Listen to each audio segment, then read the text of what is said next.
So, if you're aware or not, last week the Northeast was nailed with a very nasty blizzard.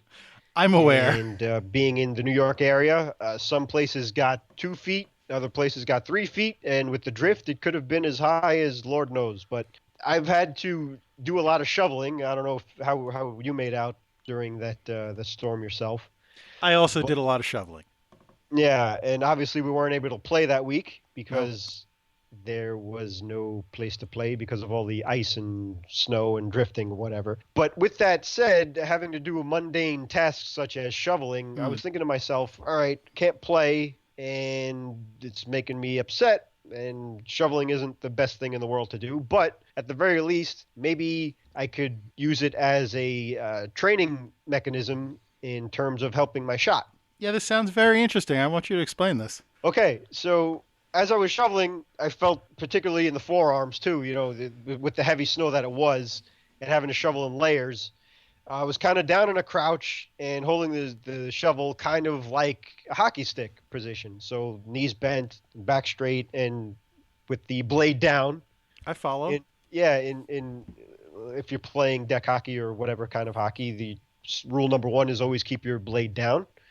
Sure. And then I'm thinking, well, all right, it's kind of like the same position and whatnot, and working similar muscles and getting back to the muscle memory thing of learning how to play and building off of it. Just tried to shovel in terms of using my lower body and trying to push off in things, whereas if you were skating or running, you could use that and just kind of build the core muscles a little bit. And as shifting from side to side, picking the snow up and dropping it off, kind of emulating a shot style. So you figure I was out there for a couple of hours. I'm sure you were too if you were shoveling as well with that heavy snow.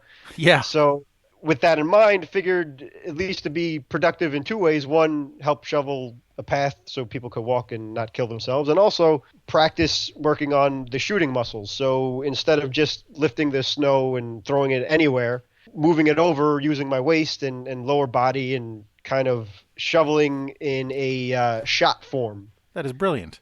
I would not Well, have thought of that. so yeah, the only little setback of it was my hands were switched as opposed to hockey. I'm right-handed, so I was kind of shoveling with my left hand on the bottom, but still, you're able to just make the switch and do it that way. So it was a little bit of a in my own little mind, trying to make it a little bit more productive in terms of not being able to play, but kind of sneaking a practice in there. So that's my little take on that. I don't know, just No, that's a trying great to idea. look at the glass half full.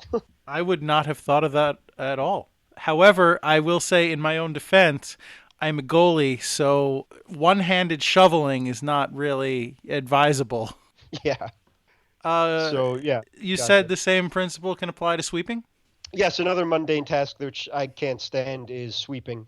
Something that I don't enjoy doing. It's kind of boring. So to liven it up a little bit, figure if you have to clean the house and do something that's not a lot of fun, at least you could get some practice in on it in a way. So sweeping to me anyway is kind of like passing the same motion with a hockey stick and passing the ball or the puck is a sweeping motion. So with doing the actual sweeping of dust, you could hold the broom by the end of the handle like you would a hockey stick and sweep and follow through and get the task done maybe a little bit quicker, a little bit more efficiently, and get a little practice in as well. So when you're able to get your hockey stick in your hand, you have the emotions down and the muscle memory, and away you go.